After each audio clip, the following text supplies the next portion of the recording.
Today, we are so pleased to have with us Stephen Roach. Stephen has been a member of the Yale faculty since 2010. After 13 years as the first senior fellow at Yale's Jackson Institute of Global Affairs, he joined Yale Law School's Paul Tsai China Center in 2022. But I think most of us here will know him best as the former chairman of Morgan Stanley Asia here in Hong Kong, as well as the firm's chief economist for the bulk of his 30-year career at Morgan Stanley. Prior to joining Morgan Stanley in 1982, Stephen was on the research staff of the Federal Reserve Board and also a research fellow at the Brookings Institution.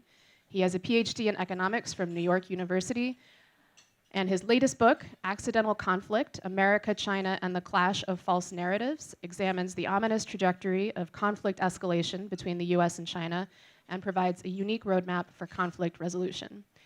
So Stephen is going to talk about his recent remarks about Hong Kong, which got a lot of attention here. And he'll be talking for about 20 minutes or so, and then we'll chat for a bit up here, and then we'll open the floor to questions. So everyone, please give a round of applause, and welcome, Stephen.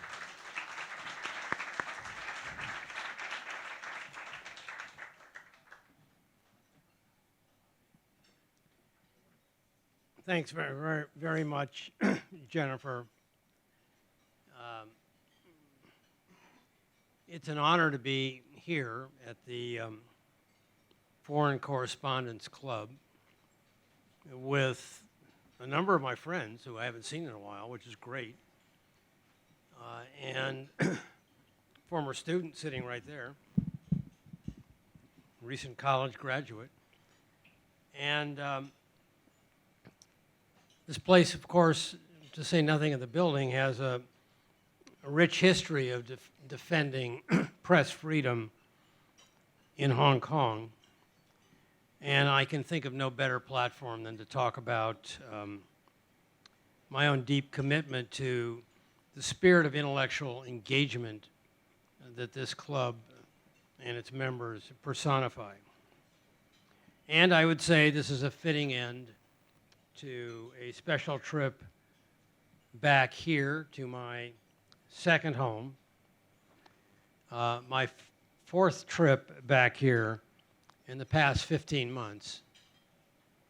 Please tell that to Regina Ip. I'm a strong believer in the power of first impressions in business and in love. After surviving my first harrowing landing at the old Kai-Tak airport in the 1980s, I quickly became infatuated with Hong Kong's energy, its unique character as a city. Back then, you Hong Kongers had a vision, you had a strategy. China was just beginning to stir, and this city was perfectly positioned to be a major beneficiary of what turned into be the world's greatest development miracle. It all worked out brilliantly, lasting longer than anyone expected, including me. Alas, now, as I wrote in the Financial Times last February, it's over. I know, those are harsh words. Take them more as a metaphor than an epitaph. So what's really over? What's over, in my opinion, is the imagery that many still cling to in looking to the future of a understandably proud city. Asia's world city, Milton Friedman's favorite free market. The point I tried to make in the piece in the FT, and then I'll underscore with you today, is that the Hong Kong of old is not the Hong Kong of today, and especially not the Hong Kong of tomorrow. The title of my article was intended to be a wake-up call, not just for you in Hong Kong, but for others with an interest in this city to come to grips with that realization. Your pride in the past is admirable, almost inspirational. But pride is not prescriptive, nor is it a substitute for a critical assessment of what the past, Hong Kong's past, implies for the future. For those of you who read the piece, you know that there are three legs to the stool of my message. First and foremost, the fundamental weakening of Hong Kong's underlying economic underpinnings. Secondly, the crossfire of a seemingly intractable Sino-American conflict. And third, and perhaps most controversially, a loss of political autonomy that has arisen since late 2019. Well, you would have thought I was screaming fire in a crowded theater after I wrote that. The pushback was fast and furious, especially from some local unnamed politicians, although I guess I just named one. Surprisingly, few have taken serious issue with my first 2 points, linkages to China and the collateral damage from the U.S. China conflict. Instead, many have countered by stressing Hong Kong's special resilience, a seemingly innate capacity for the city to continually reinvent itself in the face of adversity. I get that. After all, modern Hong Kong has been written off repeatedly before, not just in the aftermath of the riots of 1967, but in the depths of the Asian financial crisis, during and after the handover itself, during the global financial crisis, during SARS, and most recently, during the outbreak of COVID. Lewis Carr's scathing 1995 cover story in Fortune, The Death of Hong Kong, makes my recent article actually look pretty optimistic. Time and again, Hong Kong has defied predictions of its demise with a series of phoenix-like resurrections. Why shouldn't we expect the same this time? Well, my friends, this time I respectfully believe is different. Those are dangerous words for investors, but all too appropriate, I fear, for Hong Kong today and tomorrow. The three pillars I just noted in my argument bear directly on the hopes and dreams of resilience. They draw into question the likelihood of a newfound autonomy, a resilience that I believe is highly unlikely to play out in the foreseeable future as it has in the past. So let me give you one important example of why, and I would draw on the economics of my argument that was summarized in the piece in the FT. And hopefully I am qualified to address the economics. I will confess I'm probably not qualified to address the political piece, but I did it anyway. So what can we say about the possibility of a spontaneous revival in the Hong Kong economy? My premise that I argued and still believe strongly in is that without a rebound in the mainland Chinese economy, Hong Kong is not going to spring back to life on its own. And that's because the linkages between the PRC and the Hong Kong economy have become tighter than ever.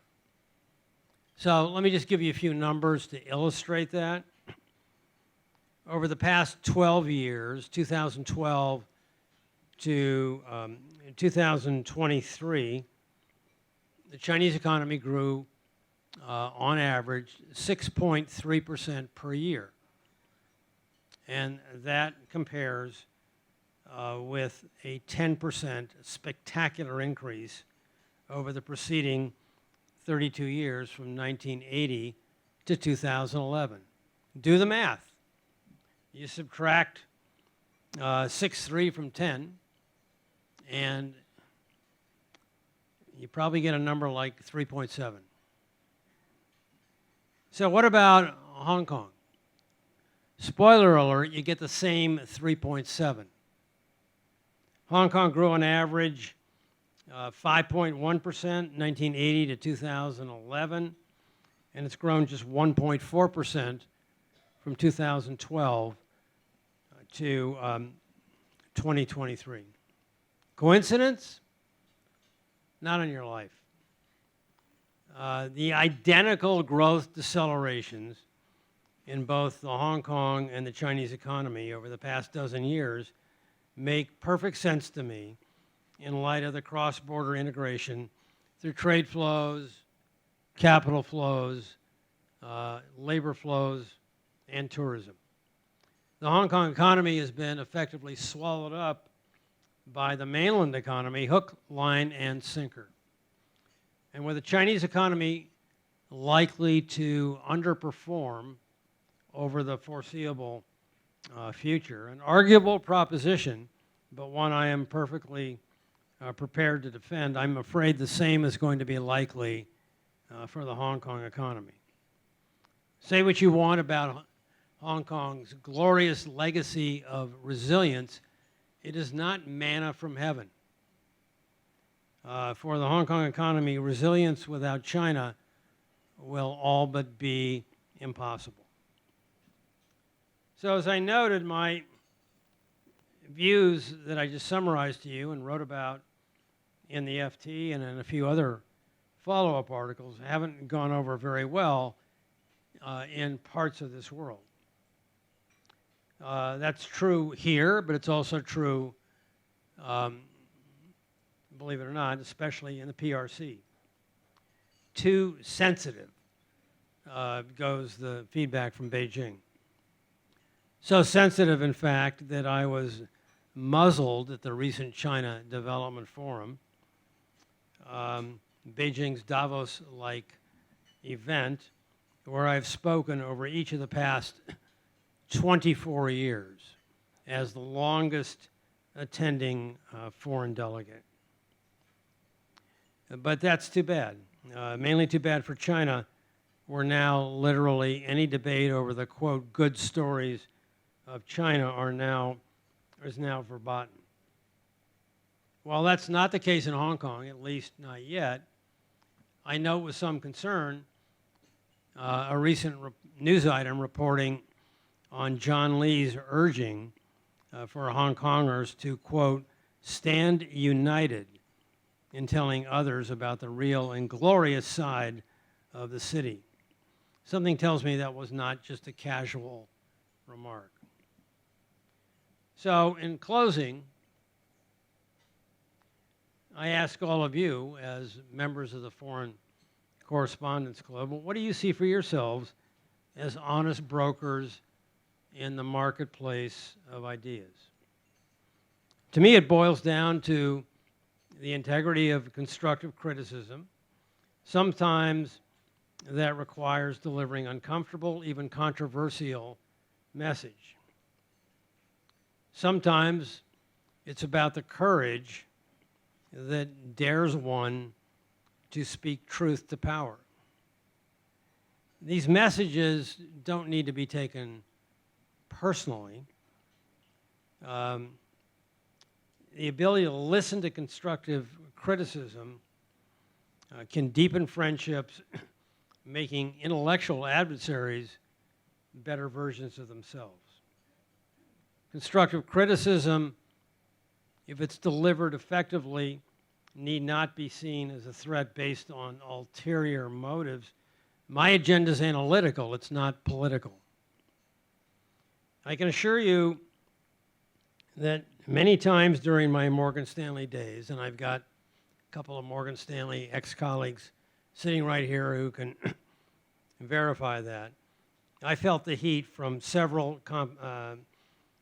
controversial positions that I took on, quote, sensitive issues. I'm proud that I never backed down. I didn't compromise my position. Integrity and credibility were and still are far more important to me. I urged my colleagues back then, as I urge all of you today, to take analytically grounded, empirically supported views in the spirit of open and honest argument. Yes, I guess in the words of Deng Xiaoping, that means to seek truth from facts. And that's the same spirit of engagement that I understand defines the very essence of all of you as members of this august organization. So back to my basic question, is Hong Kong really over? The point that I want to leave you with is that the very real struggles of Hong Kong are just not going to vanish into thin air. If you think so, you are steeped in a denial that I think ultimately you will come to regret. Like it or not, Hong Kong's dynamism, its energy, and possibly even its independence is now in flux. You can't afford to take your city's seemingly innate historic resilience for granted, and that's really what's over. So, in some respects, this might feel to some of you old-timers like a rerun of an old movie. I think it behooves us to make the distinction between today's challenges in Hong Kong and the challenges that you have all faced in the past. My economic argument stresses linkages with China unlikely to regain its once powerful economic momentum. I feel strongly that Hong Kong will follow suit. And so with the case for Hong Kong's special resilience now made in China, we need to peer into the future with a very different lens. Many have asked me to explain my audacity in writing this piece in the FT 3.5 months ago with this obviously provocative title. I can assure you that the piece came from the same place inside of me that I began with. The China story, and by inference, its implications for Hong Kong, have truly changed my life. There have been many twists and turns in this journey over the years, and I've been privileged to have a front row seat bearing personal witness to miraculous transformations, both in China and in Hong Kong. That was then.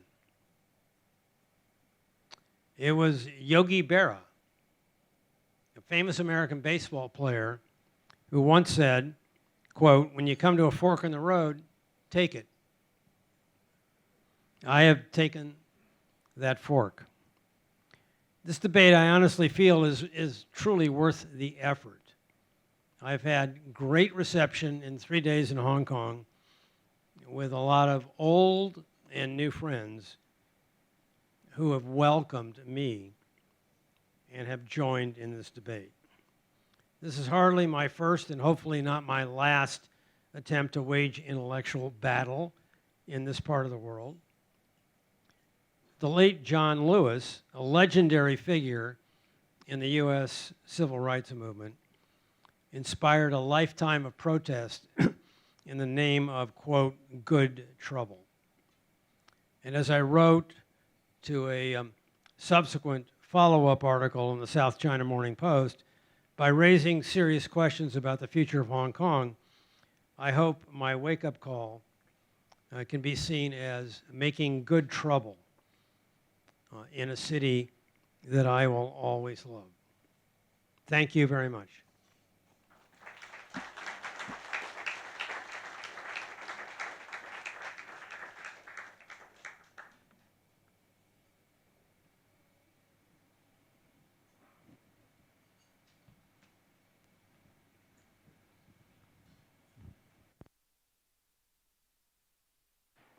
Thank you very much. So I'll start off with a couple of questions, and then we'll open it up to the audience. I think I need a mic. Oh, can we use the same microphone from the podium?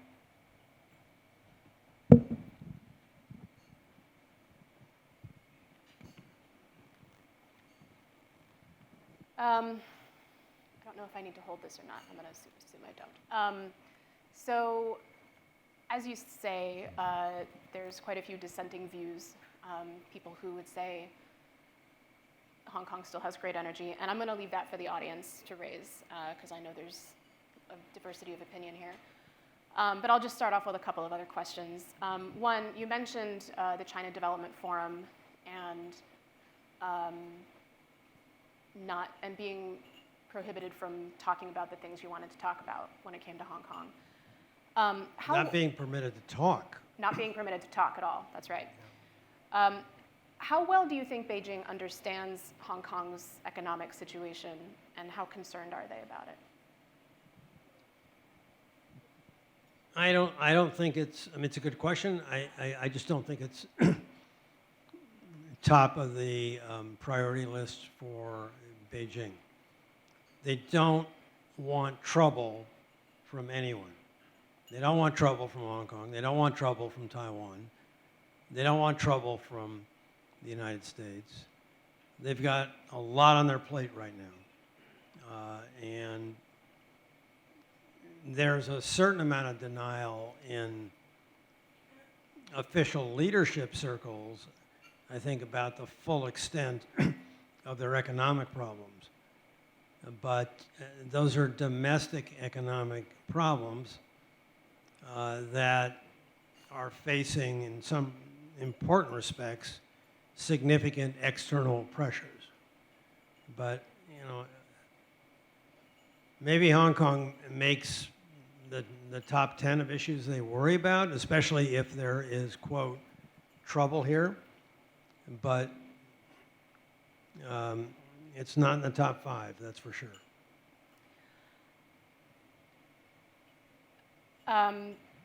And as you also mentioned, a major factor here is the deterioration of U.S. China relations, and obviously Hong Kong is caught up in that. Where do you see U.S. Hong Kong relations going from here, and what are some of the specific consequences we might see in Hong Kong from the poor state of U.S. China relations? And a related question, one of the arguments that Regina Ip made was that the economic problems in Hong Kong are the fault of the U.S. because of rising interest rates and other policies that have affected capital flows. What would be your response to that? Well, I think she's completely wrong. Hong Kong's difficulties are not traceable to the Hong Kong peg, which is sort of what she's saying.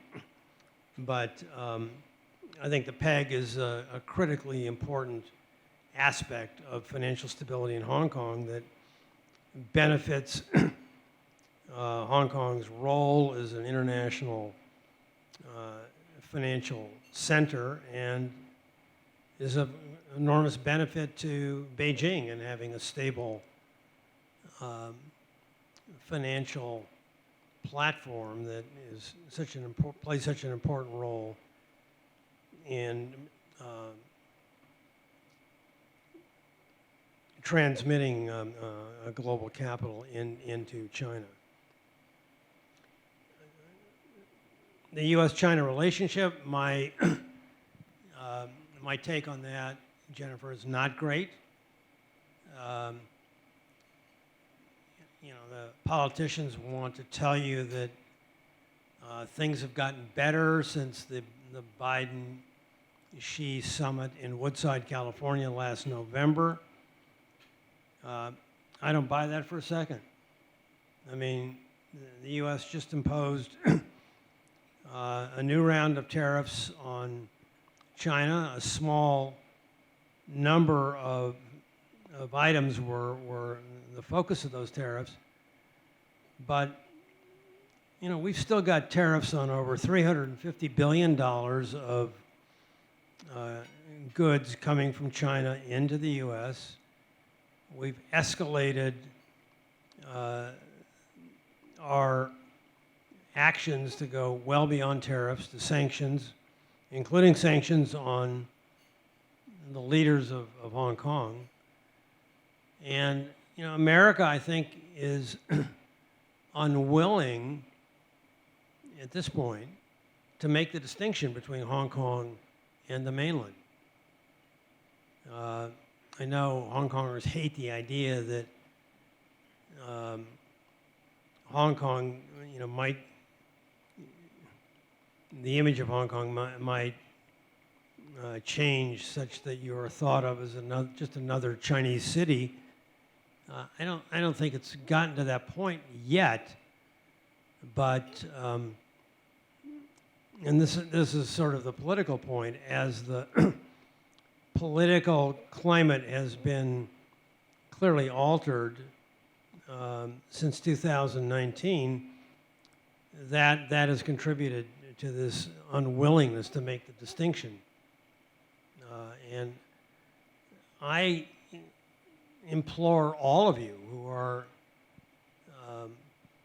want to stand up for Hong Kong, the best thing you can do is stand up for the distinction that makes this city special.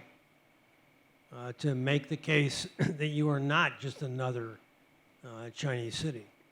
And there's a lot of things that can be said in that regard.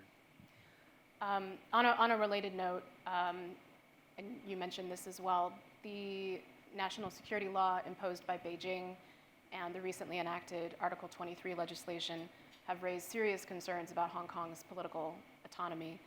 Can you talk a bit about how that is connected to Hong Kong's economy and how Hong Kong's economy might be affected by those concerns? I think it has less to do with the performance of the economy and more to do with this desire to speak to Hong Kong's extraordinary historical resilience. The linkages that I describe between the mainland and Hong Kong are going to make it exceedingly difficult for this economy to surge on its own in a relatively weak Chinese economic climate. And the political piece comes into that because if you want to break the linkage, you've got to have some mechanism that would encourage a spontaneous autonomy. And the politics and the influence that Beijing has in shaping your politics in the last 4 years plus don't lend themselves to a lot in the way of independent policy initiatives that could make a difference to an economy that will struggle because of China-related linkages. I'm going to open it up to the audience. Let's start with Jake. Oh, let's get a microphone. All right. Jake Vanderkamp, retired. Stephen, we were colleagues once. I was Asia Equity Research here in Hong Kong, mid-'80s to early '90s. Looking at resilience then and resilience now.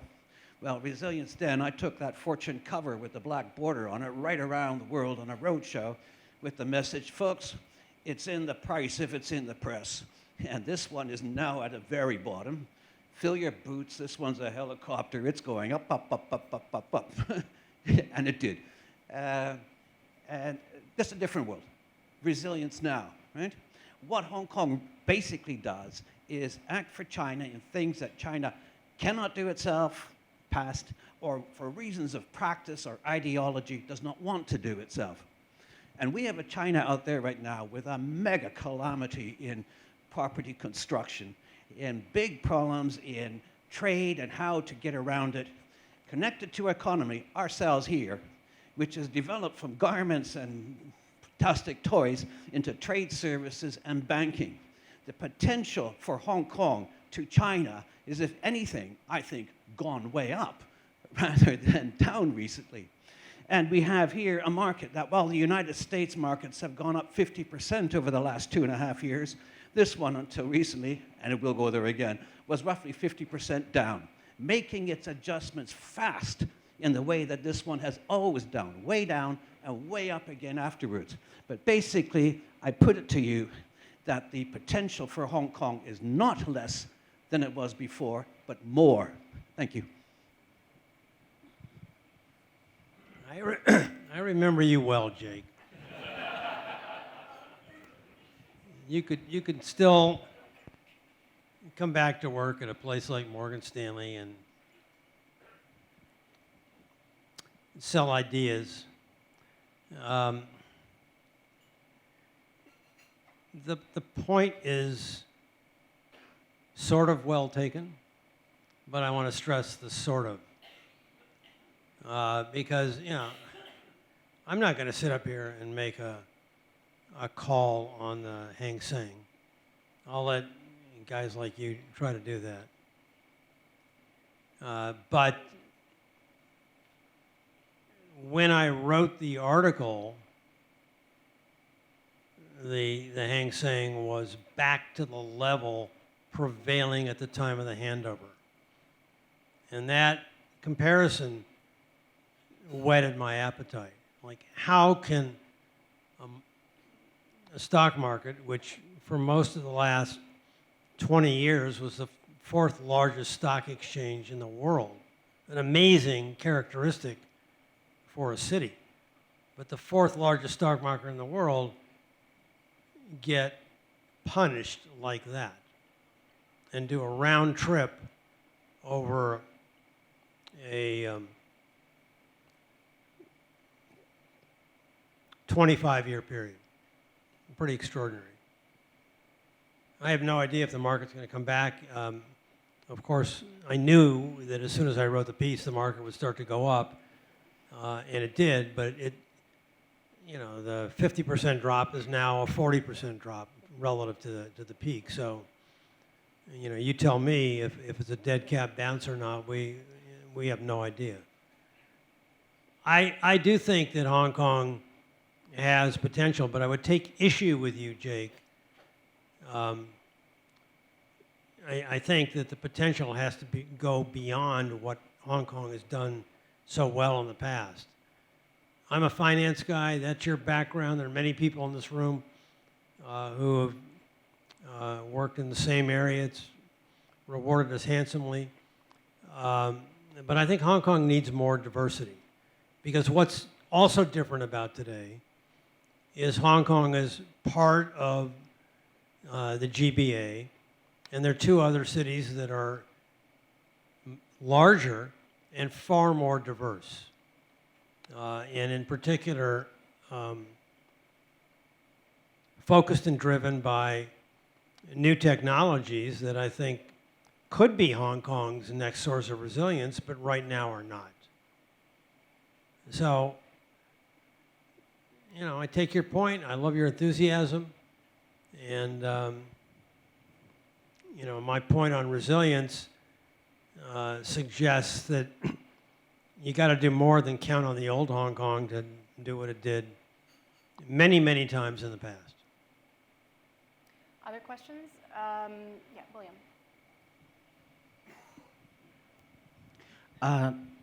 Mr. Roach, William from South China Morning Post. Can you prescribe a series of policy directions that Beijing should do to address its economic downturn, and especially given the third plenum is just around the corner? Is there any way you think that they should do to revive the mainland's economy, and hence Hong Kong will have a better life?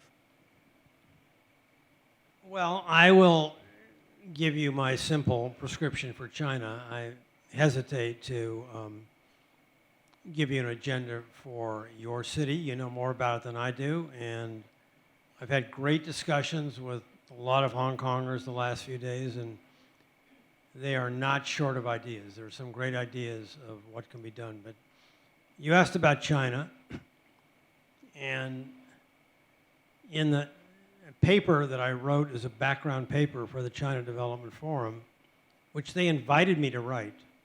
I've written one of those papers for 15 years in a row. They refused to publish it. And I focused on the answer to your question of pushing ahead, especially a month now ahead of this long-awaited third plenum on consumer-led rebalancing. China has talked about that, but they've done very little. The consumption share of the Chinese GDP is still below 40%, barely budged. And I gave a full assessment of the problems, largely associated with a Japanese-like aging that has really created enormous concern about the future for rapidly aging Chinese workers who are facing that uncertain future with a very weak social safety net. So my prescription is very focused on building and expanding retirement and health care. Chinese have made efforts in that regard, but they're more on expanding the number of enrollees in these plans rather than in raising the benefits, which truly delivers financial security.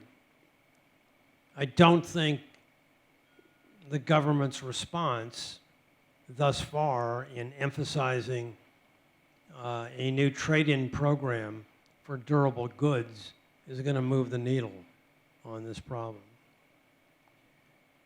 I also focused on something that Xi Jinping is actually focusing on right now, and that is boosting overall productivity for the Chinese economy. We call it total factor productivity, the efficiency that can't be explained by increasing employment or investing in new facilities or infrastructure. That sort of imagination piece of the economic equation. And the total factor productivity numbers in China are bad right now. They've been declining for a decade. And that combination of declining total factor productivity and the shrinking of the working age population is Japan's story in a nutshell. So avoid becoming the next Japan. And yet, as you pick apart the productivity trends, you find two things. One, the shift to state-owned enterprises, which has been disappointingly pronounced in recent years, means that China is being driven increasingly by its low productivity growth sector, SOEs. And the private sector, especially internet platform companies, which have been more dynamic, boosted by higher productivity growth, are now facing and have faced severe regulatory constraints for the last several years. China's got the wrong industry mix to boost total factor productivity. So those are some of my ideas, and we'll look carefully at the reforms that come out of the meeting next month. I think we have time for one or two more questions. We have, here at the same table. Hi, Stephen. Basil Huang, guest here today. I heard you speak at the Asia Society a few months ago, and you said that Washington had no appetite to hear any good stories about China. And it sounds like, based on what you've said, China has no appetite for hearing any negative news about itself today. Okay, so I wanted to ask you something that has an indirect but very significant. And I know you're an economist, so this is more because you mentioned that you have been meeting people in Capitol Hill and talking about China and things like that, which no one wants to hear about. Two questions. Number one, what is the real appetite? Okay, never mind what's in the media and the news and all that. What's the real appetite on Capitol Hill for a kinetic war with China today? Okay, in the immediate future. Okay. Number two, what are the real consequences for this November if Donald Trump doesn't win domestically in the U.S.? Because I think again that's going to have a huge impact on Hong Kong. Thank you. Okay, I'll be brief because I've been talking. My answers are too long-winded, and we want others to. The two questions are related. Um, I don't think there's much of an effort for outright military conflict. There's a lot of tough talk, especially when it comes to supporting Taiwan right now in Washington. It has broad bipartisan support. But the war, the kinetic war question is obviously serious, and to say even more obvious, it's obviously very worrisome. Go back and read the, I think it was the May-June issue of Foreign Affairs. There was a lead article by two warmongering MAGA Republicans, Matthew Pottinger, former deputy national security advisor under Trump, and Mike Gallagher. It's not fair to call him a MAGA Republican because he, I think, is not completely swung over. But this article makes the case for the United States that needs to be aggressive, building up its defense budget, and especially when it comes to Taiwan, but also the South China Sea, seizing the initiative from China on the high seas and potentially through the air as well. It's a frightening article. I think that personifies the growing risk of military conflict by two leading Republican hawks. And whether or not that becomes the accepted wisdom in a Trump administration, I have no idea. I almost said, that the idea of accepted wisdom in the Trump administration is an oxymoron, but I won't say that. But it's a fair point and a worrisome issue. We can do one or two more. Let's say Ken Ming.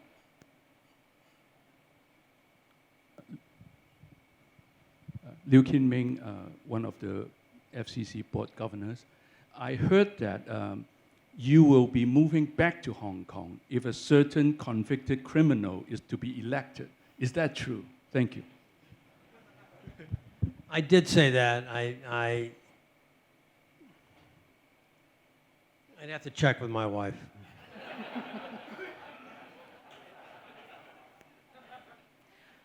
Do we have a question in the back there? Thank you. Mike Rouse, 50-year resident of Hong Kong. Just for history's sake, approximately every 10 years, I've read about Hong Kong is finished during that 50 years. It's not a predictor of the future, though. And I would like to thank you for your original FT column and for your subsequent defense of it, because I see it as a very useful wake-up call. We do need to be thinking much more broadly and much more strategically about. I actually don't share your views about China. I think they have enough intelligence up there to sort it out. They know what the problems are. They know what some of the solutions are. They should have let you speak. They should have made you speak, in fact, and listen carefully. They didn't do that. Sometimes they like to do things out of the public view. My concern about Hong Kong's economic future is actually more related to the United States. You have accumulated deficits now of, what, $34 trillion. You have built in a budget situation of $1 trillion a year more of deficits over the next decade. I believe the next hurdle will be when the Trump tax cuts are supposed to expire and fall. Nobody believes that those tax cuts will not be renewed. What is your projection as an economist of the United States' economic future? I share your concerns.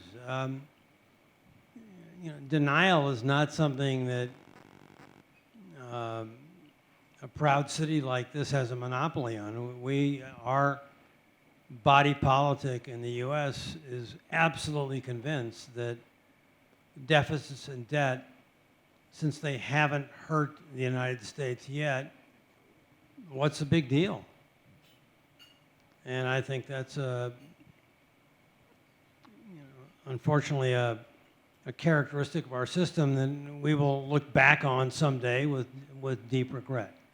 Just to get it back into the U.S. China realm, the way I do macroeconomics is I look at this stuff directly, but I look at the impact of deficits as a negative for our overall domestic savings. When you run big budget deficits, you save less as a nation. And I'm looking at saving in the broad sense.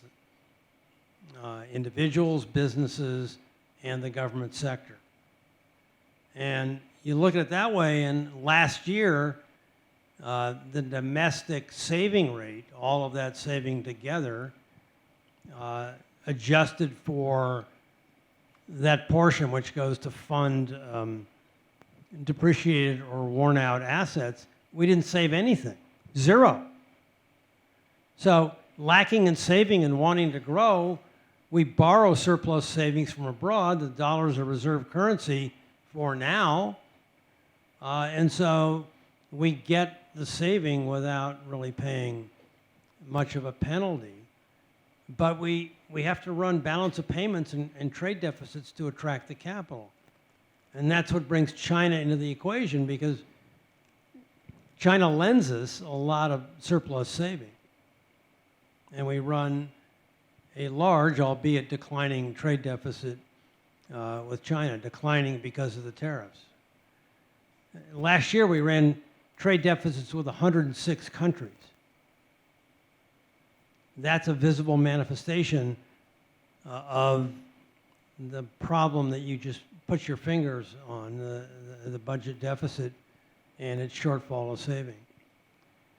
And I'm with you 100%.